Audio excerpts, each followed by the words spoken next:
The FBI is continuing to warn people about the 764 network. A violent exploitation network here targets children online. FBI is investigating hundreds of cases across the country tied to this 764. And Fox 13's Kylie Jones spoke with a special agent in Tampa today who gives us some insight into how this rather disturbing network operates. Kylie, what'd they say? Well, and Mark, the FBI says this network is dedicated to connecting with and then exploiting people, mainly children. And last week, the feds arrested two suspected leaders of 764, one operating here in the U.S., another operating in Europe.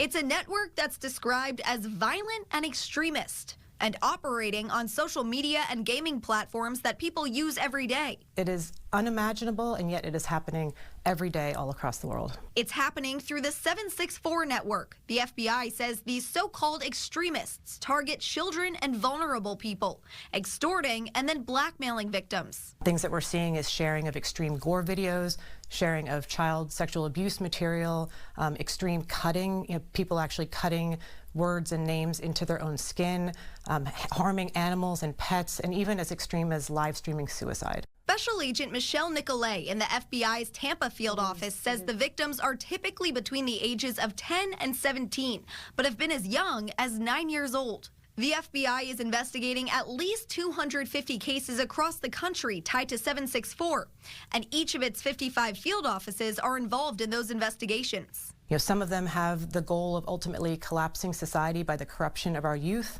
Others are just looking to gain status and power. Earlier this year, 19-year-old Jack Rocker from Tampa was sentenced to 7 years in prison for possessing child sexual abuse material.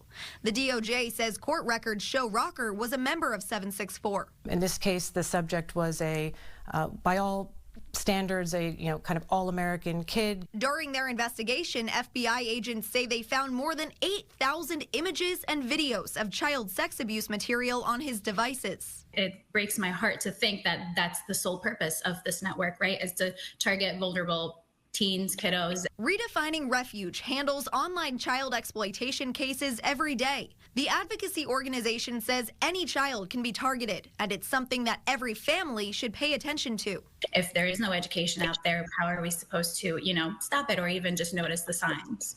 The FBI says 764 is just one example of these extremist groups that are popping up around the globe. And I cannot overstate how important it is for parents to be aware of where their kids are operating online, who they're communicating with, and also just educating their children on the dangers of the online space.